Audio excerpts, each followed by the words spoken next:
देखिए जगत गुरु तत्वदर्शी संत रामपाल जी महाराज के मंगल प्रवचन। और उस नामदेव जी ने दूध कैसे पिला दिया? क्योंकि वो पुण्यात्मा थी, परमपिता परमात्मा की आत्मा थी, और उनने संकल्प कर दिया था कि जब तक भगवान आप दूध नहीं पियोगे मैं भी अन्न आहार नहीं करूंगा। माता पिता चले गए थे बाहर उनके भ्रमण करने के लिए किसी कामवश, और छोटे से बालक नामदेव की ड्यूटी लागे थे, बेटा विठल जी का भोग लगाना, दूध का कटोरा, और फिर बाद में अन्न ग्रहण करना, पहले मत खाना।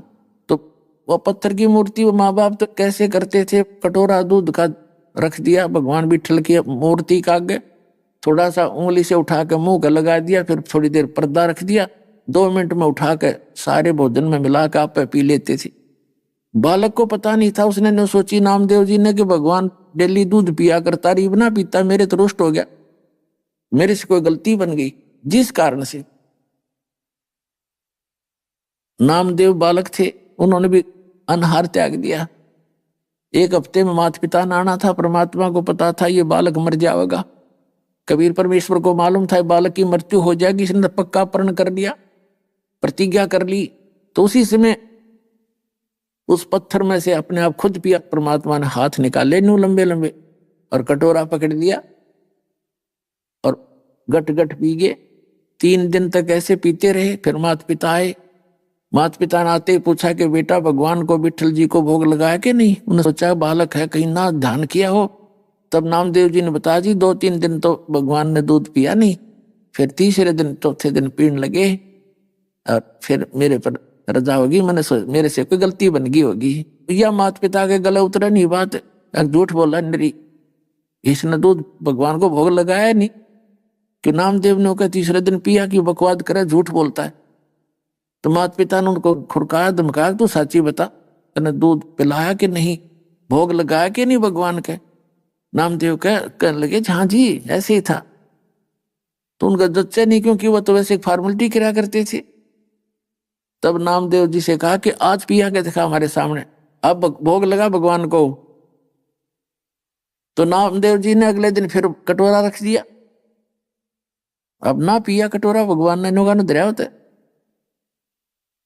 तब डर गया हो आकि माता पिता पीटेंगे, नोकेंगे, झूठ बोला करता तू। तब आत्मा से रोया, भगवान मुझसे गलती होगी, मेरे माता पिता का भ्रम मिटाओ, आपका दास इनकी नजरों में झूठा सिद्ध हो जाएगा। तभी उनके सामने ऐसे हाथ बाहर आए पत्थर से, ऐसे ओरिजिनल हाथ से पकड़कर गट गट मुंह नारा दिखा, ऐसे ही पत्थर तो पीछे न हो गया, पत्थर दिखा था, गट गट पी गए। तब माता पिता का विश्वास दृढ़ हुआ। तो धर्मदास कह रहा है कि तू पत्थर बताता है जिंदा, नामदेव ने पत्थर को दूध पिला दिया। तो भगवान बोले तुमने कह खेगा तो पता नहीं, पाकी के विद्वान, तू पिला देना पत्थर को दूध जैसे नामदेव ने पिलाया था।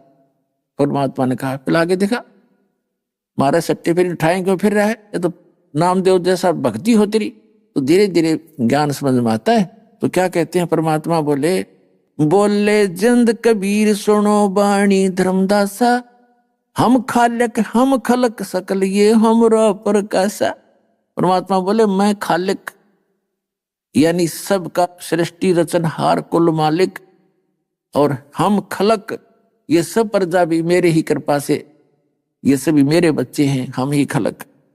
हम रचे सब पाषाण नदी सब खेल हमारा, अचराचर चौखान बनी विधि पठार भारा। हम ही सृष्टि संजोग विजोग किया बहु भांति, हम ही आदि अनाद हम अवगत के नाती।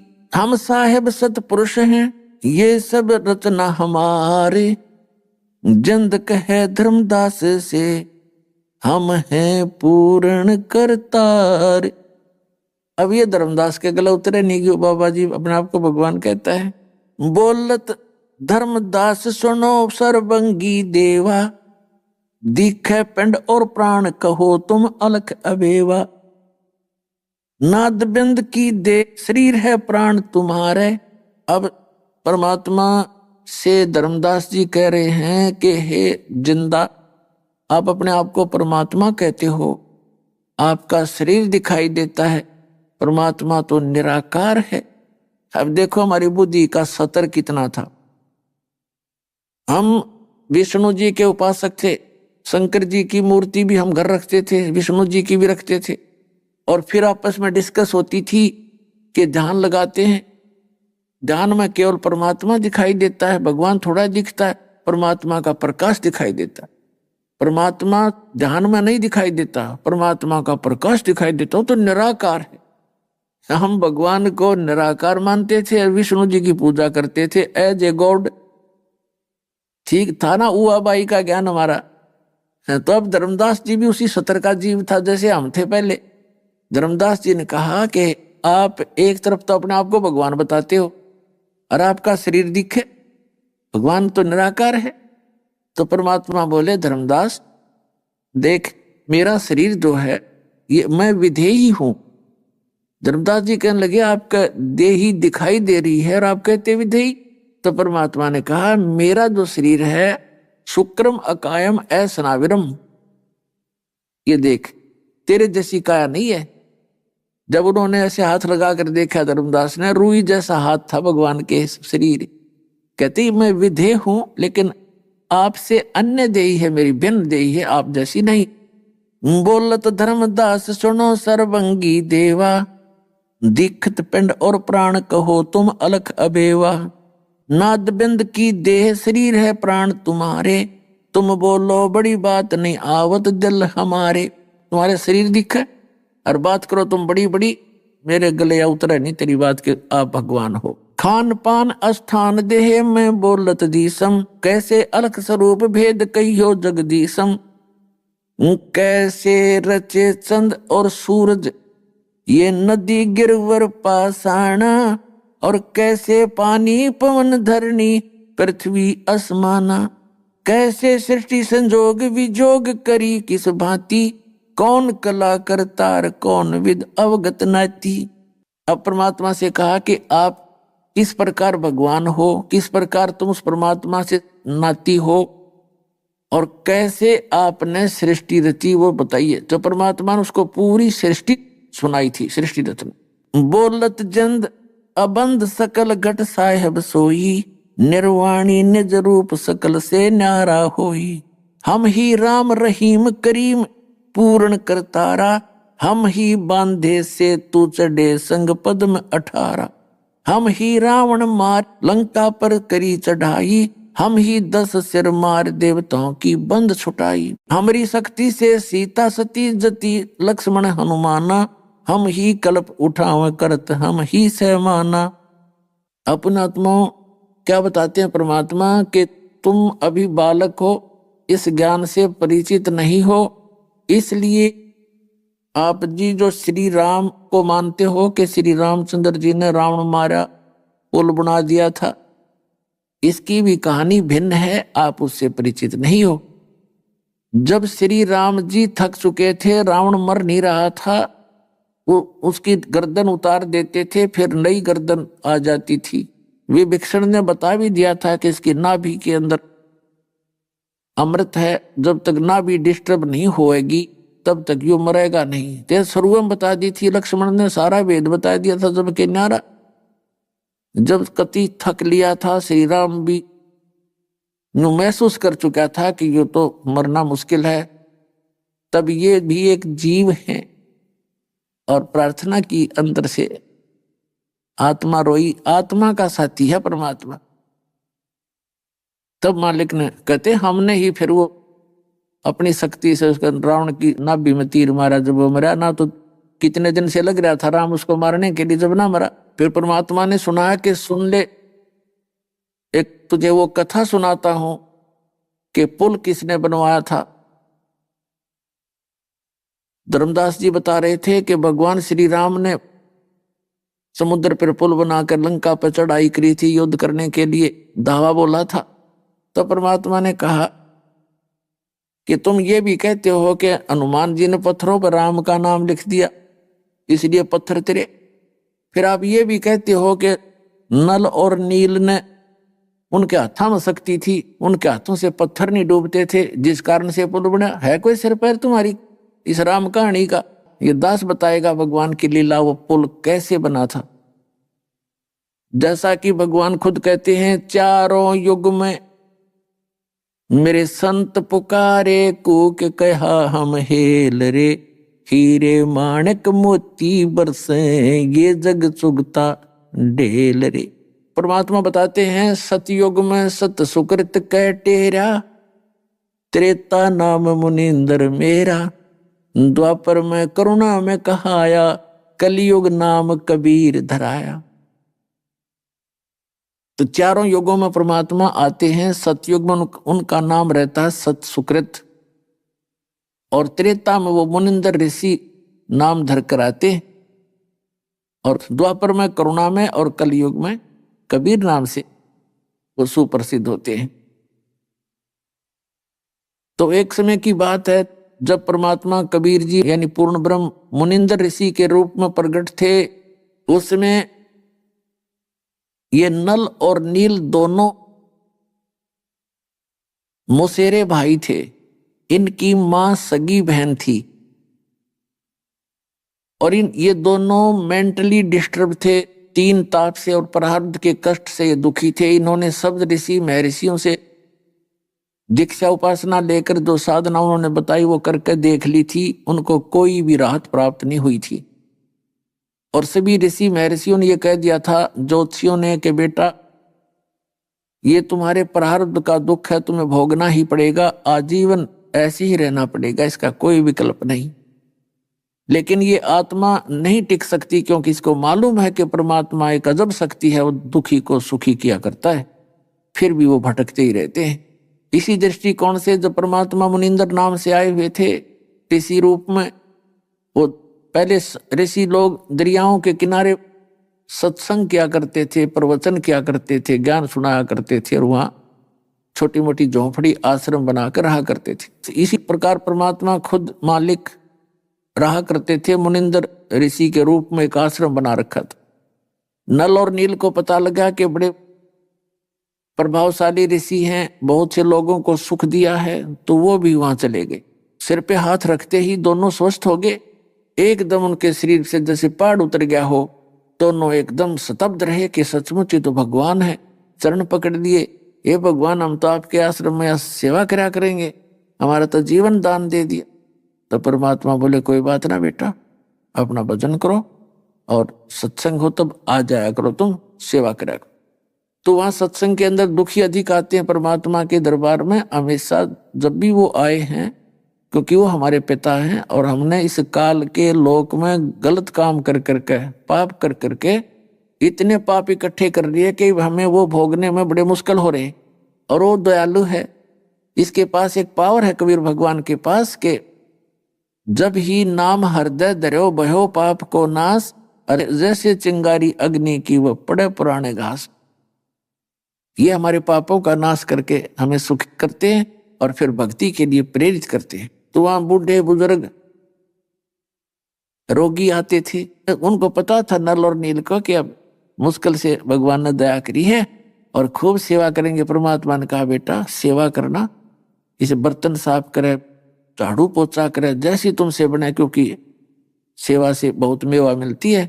बूढ़े बुजुर्ग भक्त आते हैं, इनकी किसी कपड़े धोए, बर्तन धोए। पहले बर्तन अपने अपने साथ ले जाया करते थे, सत्संग में जाते 2-4 दिन, और पहले इसे बर्तन उड़ा कर छोटे मोटे कोई थाली कटोरी होगी तो वो क्या करते थे, बर्तन धोने जाते या कपड़े धोने के लिए ले जाते अन्य रोगियों के, वृद्धों के, जो भी सत्संग में दिन में सुनते थे। और पहले साबुन वगैरह नहीं होते थे, ऐसे ही बर्तनों को मांजा करते थे पानी से, रेत से। तो वो पानी में भिगो कर रख देते थे कुछ समय दरिया के किनारे, ये गीला हो जाएगा, मैल गल जाएगा, फिर बाद में आसानी होगी धोने में। तो रख के और पानी किनारे पर, दरिया के किनारे भर भर कर डबो देते थे थोड़े से पानी में किनारे पर, तट के ऊपर। और थोड़ी सी दूर बैठकर अपने वृक्ष के नीचे वो चर्चा करते थे दिन में सुनी हुई परमात्मा की महिमा का, और अपने बारे में भी कहते थे, हो भगवान मिल गए, देखिए सब ऋषि नकली हैं, कहाँ कहाँ हम गए। सभी कहते थे ये तो तुम्हारे प्रारब्ध में लिखा हुआ पाप है, भोगना ही पड़ेगा, ये तो भोगने से ही समाप्त होता है। और देखो ये भगवान है, स्वयं मालिक आए हैं, इन्होंने इनको पहचान नहीं रही। ऐसी चर्चा करते रहते थे। फिर वो धोने के लिए किनारे पर जाते थे, तब तक कुछ तो कटोरी बह जाती, किसी का गिलास खो जाता, को थाली बहगी। ऐसे कपड़े धोने जाते उनको भी पानी में भिगोकर चर्चा करने लग जाते, किसी का कुर्ता बह गया, किसी की धोती। बाकी जो बची हुए ले आते थे उनको पता नहीं इसका कौन है, बता के धो के सुखा के टांग देते और अपनी अपनी छांट लो। अब पता लगता किसी की धोती नहीं, किसी का कुर्ता नहीं, किसी का गिलास नहीं, तो किसी की थाली को नहीं। फिर उनसे पूछते भाई हमारे भगत हमारा कुर्ता नहीं, हमारी ऐसे नहीं, तो वो कहते नहीं हम तो सारे ले आए। तो दूसरे भगत जो दूसरे सेवादार बताया करते थे, जी ये इतने मस्त हो जाते हैं बातों में, भगवान की चर्चा करते रहते हैं, वृक्ष के नीचे बैठकर वो पानी में बह जाते हैं, इनको पता भी नहीं लगता। तो अन्य भक्त कहने लगे कि भाई नल नील हम पर रहम करो तुम, हम अपने आप पर धो लेंगे। अब कहाँ से तुम जाकर कटोरी लावांगे, कहाँ कुर्ता लाएंगे, 2-3 दिन का सत्संग है और तुमने तो बात बिगाड़ दी, आप हमारी सेवा रहने दो। तो वो डर गए कि गुरुजी तक बात जाएगी, फिर हम दोबारा बीमार ना हो जाएं। अवनों के ना भाई आगे हम ठीक लावेंगे, ये भगत जी के माफ करो, अगली बार फिर वह कहानी होगी। तो ये बात परमात्मा तक पहुंच गई। परमेश्वर मुनिंदर रूप में विराजमान कबीर परमेश्वर के पास पहुंच गई। अब वो डर गए दोनों, अकाज तुम्हें फिर से वो दुख होगा, भगवान रुस गया तो राम रुस गया, गुरुजी रुस गया तो भगवान रुस गया। डरते डरते गए। परमात्मा बोले भाई नल नील तुम्हारा उद्देश्य तो बेटा अच्छा है, पर ये तुम्हारे बस की बात नहीं, आप ये सेवा मत करो, और कोई कर लो बेटा, इधर बहुत सी झाड़ू लगा लो कि तो वो 100 काम है, ये कर लो, रोटी बनवा लो। हाथ जोड़कर न सोचे गुरुजी नाराज होकर कह रहे हैं, न बोले भगवान अपने दासों को जीवन दान दिया है, हमसे गलती होगी, आगे भविष्य में बिल्कुल नहीं होगी, दाता माफ कर दो। हमने दोनों चरण पकड़ लिए। दूसरे भगत कहने लगे जी ये जाते हुए काम करेंगे अगर आपने इनको आदेश दे दिया था। परमात्मा बोले भाई ठीक आदेश तो मैं दे दूंगा, क्योंकि इनकी डिमांड है, इच्छा हार्दिक है, पर आज से बेटा तुम्हारे हाथ से कोई वस्तु नहीं डूबेगी पानी में, से पत्थर भी धर दियो जल के ऊपर, स्टील की भी नहीं डूबेगी, कांस्य की भी नहीं डूबेगी, और जाओ कर लो सेवा। उसके बाद परमात्मा के आशीर्वाद से नल और नील के हाथों से कोई भी वस्तु जल में नहीं डूबे थी। जहां भी उन्होंने वस्त्रों को भिगो कर जल में डबो दिया तो वहीं रह गए, वो ना ऊपर हो सकते ना नीचे जावे। ऐसे ही उत्काशी के बेले होते थे थाली, वो तो पानी में गिरते डूबा करें, उनको पानी से भरकर दरिया के ऊपर भी रख देते ना, इनको भरे पानी से, वो नो के नो रहते थे। और जहां पानी में भिगो कर रख दिए डबो दिए नीचे, तो वहीं रहते थे, आगे पीछे नहीं होते थे एक सूत भी। जब वो चाहते तभी उन्हीं के हाथ से बाहर आते थे। औरों ने कोशिश कर ली निकालने की, अन्य दूसरों ने झटके दे देकर वो वहां से हलते नहीं थे। इतनी जबरदस्त पावर उनके हाथों भगवान कबीर साहब की कृपा से हो गई थी।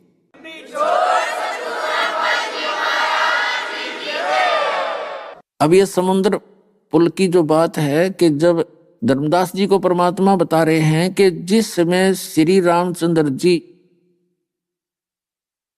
पुल बनाने की तैयारी करने लगे, उन्होंने 3 दिन तक समुद्र के अंदर खड़ा होकर और समंदर से प्रार्थना की थी मुझे रास्ता दे दो, और रास्ता नहीं दिया था। हाँ जी, धर्मदास जी ने यह कथा तो सुने रखी थी सारी। तो उस समय भगवान आपके श्री रामचंद्र जी ने कहा था लक्ष्मण से कि मेरा अग्नि बाण दे लक्ष्मण, ये लातों के भूत बातों से नहीं मानते, इस समंदर को जला दूंगा मैं अभी। जो ही श्री रामचंद्र जी ने अग्नि बाण छोड़ना चाहा, उसके छोड़ने से क्या होता, समुद्र पूरा जल जल जाता, पूरा समुद्र नष्ट हो जाता जल के। तब समुद्र आया विपर रूप बना के, ब्राह्मण का रूप बना के, और कहा से भगवान आप ये जुल्म ना करो, आप तो पाप के भागी होगे, इसमें जीव जंतुओं का अंत नहीं कितने हैं, और पृथ्वी डामाडोल हो जाएगी। तो यदि समुद्र को आप सोख दोगे तीर से तो ये खड्डा बन जाएगा, इतना गहरा खाई था फिर भी नहीं जा सकते वहां पर। ये ऐसा काम करो सर्प भी मर जावे, लाठी भी ना टूटे। तब तो श्री रामचंद्र जी ने पूछा कि वो कौन सी विधि है वो बता फिर। अब ये नल नील और भी वहीं पहुंच रहे थे लाठी ले ले। कहते हैं आपकी सेना में नल और नील नाम के 2 सैनिक हैं, भक्त हैं, और उनके हाथों में ऐसी शक्ति है कि वो पत्थर भी रख देंगे ना मेरे ऊपर, वो जल में डूबेंगे नहीं। तो नल नील की आवाज लगाई, नल नील दोनों चलकर आगे। तब श्री रामचंद्र जी ने कहा कि भाई कोई ऐसी तुम्हारे पास पावर शक्ति है? कहाँ जी? अपना आत्माओं यहां मार खाता यह प्राणी अभिमान करता है, थोड़ी सी भक्ति हो जा, थोड़ी सी सेवा कर ले, उसे थोड़ी बहुत सिद्धि भगवान की भक्ति से आ गई तो अंडी पाक जाते हैं, पंसारी बन जाते हैं हल्दी की गांठ से। तो ये मार खाते हैं प्राणी, कभी भूल का भी कोई सिद्धि दिखाना नहीं, और हो जाए तो कहना कि नहीं हमारे बस की बात नहीं है। क्योंकि आपकी भक्ति से आपके अंदर ऐसी भक्ति शक्ति हो जाएगी, आप किसी को कहोगे भला होगा, उसका भला हो जाएगा, आपको हानि होगी। किसी का बुरा सोचोगे, उसका बुरा हो जाएगा, लेकिन आपको नुकसान भी होगा, आपकी भक्ति खत्म होगी। तो नल नील ने सोची आज तारीख खूब नंबर बन गए, हनुमान भी फेल, अंगद भी फेल, आज तो सारे अरे तुम्हारी वाह वाह हो जाएगी। तो श्री रामचंद्र जी ने कहा भी एक ट्रायल करके दिखाओ, कोई पत्थर रखो उठा करके जल पे लाए, उठा के दोनों एक एक पत्थर और रख दिया उन्होंने फटाफट, यूं रखते ही डूब गया। तो उसने भी रखा दूसरे ने, वो भी डूब गया। तब रामचंद्र जी कहने लगे जैसे विपर रूप में, ब्राह्मण रूप में खड़े समुद्र से, मानो रामचंद्र जी ये कहना चाहते हैं कि झूठ बोल रहा है तो इनके हाथों में ऐसी पावर तो है ही नहीं। तब उसी समय रामचंद्र जी के बोलने से पहले ही उस विपुर रूपधारी समंदर ने कहा कि नल नील तुमने गलती कर दी, आज आपने अपना गुरुदेव याद क्यों नहीं किया। तब उन्होंने अपनी गलती महसूस हुई, क्योंकि ये जीव यहां मार खाता है कि कहीं हम भगवान ने याद करें तो ये नो ना सोच ले रामचंद्र की इनमें शक्ति कोई ना, इन्होंने तो किसी से उधारी मांगी है। इसलिए उन्होंने उस दिन परमात्मा भी याद नहीं किया। और कबीर साहब कहते हैं जैसे माता गर्भ को राख यत्न बना और ठेस लगे तो छन्न हो तेरी, ऐसे भक्ति जा कि जैसे माता को गर्भ रहा हो मुश्किल से किसी बहन बेटी को, और फिर वो उस गर्भ की कितनी चिंता रखती है, कितनी केयर टेक करती है। हे भगवान ऊंचे नीचे पर पैर ना टिक जा, मेरा बच्चा खराब ना हो जावे। रात को सोते समय भी, करवट लेते समय भी एकदम उदड़क के उठती है कि बच्चे का दाब ना लगी हो, खराब ना हो जाए। तो ऐसे परमात्मा कहते हैं कि तुम्हारे अंदर ये सद्भक्ति रूपी, इस भक्ति के मंत्र से आपके अंदर भक्ति रूपी गर्भ पल रहा है। और इस भक्ति को अगर तुम थोड़ी सी भी लापरवाही कर दोगे, आपकी ऐसे भक्ति नाश हो जाएगी जैसे माता गर्भ को रखे यतन बनाए और ठेस लगे तो छन्न हो जा। अगर उसका कोई झटका लग जाए तो वो बच्चा नाश हो जाता है, पेट गर्भ। तो ऐसे भक्ति नसावे, आपकी भक्ति भी जरा सी लापरवाही से ऐसे नाश हो जाएगी जैसे नल और नील की होगी। अब ब्राह्मण रूप में खड़े थे जो समुद्र ने कहा कि अब इन्होंने अपनी भक्ति बिगाड़ दी। तब उन्होंने अपने गुरुदेव को याद किया, रोने लगे, कहते पहुंचूंगा क्षण एक में जन अपने के काज, एक क्षण में परमात्मा थोड़ी सी दूर आते नजर आए। नल्ली ने कहा कि गुरुजी आगे, गुरुजी आगे, वो आगे, वो आगे, दोनों उनके चरणों की तरफ दौड़े। तो सबका ध्यान उधर गया, परमात्मा निकट आ गए। तब श्री रामचंद्र जी ने कहा कि हे रिसीवर, आज मेरे ऊपर आपत्ति आई हुई है। सारी कहानी कथा सुनाई और मुझे लंका से पार होना है। आज मेरा दुर्भाग्य है कि आपके इन भक्तों के हाथों में भी वह शक्ति नहीं रही, मेरे दुर्भाग्य के कारण इनसे भी पत्थर नहीं तर रहे। तो परमात्मा ने कहा अब इनके हाथों से कभी कोई वस्तु तरह भी नहीं गई, इनके अंदर मन में दोष आ गया, अभिमान हो गया। तब श्री रामचंद्र जी ने कहा कि भगवान फिर हमारा क्या होगा, रजा करो, आप जब इनको शक्ति दे सकते हो अपने शिष्यों को तो हमारा भी कुछ रास्ता निकालो। तब परमात्मा ने कहा ठीक है। एक हाथ में परमात्मा कबीर जी के मुनिंदर रूप में, ऋषि रूप में आए हुए थे। एक सोटी थी डंडी, जैसे डोगा सा होता है, उस डंडी के साथ साथ एक लाइन खींच दी, रेखा, एक पहाड़ के चारों तरफ से रेखा घुमा दी कि लो भाई इसके बीच बीच के पत्थर उठा लियो, ये नहीं डूबेंगे। अब ले उठाकर बड़े बड़े पत्थर रखने लगे। नल और नील एक शिल्पकार भी थे, उन्होंने उनको छोल छाल कर पैरेलल से कर एक दूसरे में फंसा कर रखे थे, और वो तेरे थे उस परमात्मा कबीर जी के आदेश से।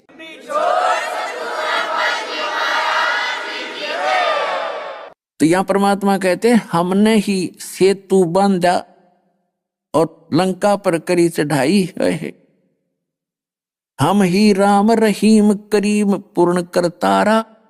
कहते हम ही राम हैं, ये राजा दशरथ वाले राम नहीं, राम माने गॉड, अल्लाह खुदा है, हम पूर्ण करतारा। और हम ही बांधे सेतु, यानी वो पुल बांधा था हमने ही, और चढ़े संग पदम 18। कबीर साहब कहते हैं जन्म धरती पग धरो नाद सृष्ट संजोगे, पद अमान न्यारा रहूं इस विद दुनी बिजोगे। बोलत है धर्मदास जंद जननी को थारी, कौन पिता परवेश कौन गतरेन आधारी। क्यों उतरे कलमाई कहो सब भेद विचारी, तुम निज पूर्ण ब्रह्म का अनपान आहारी।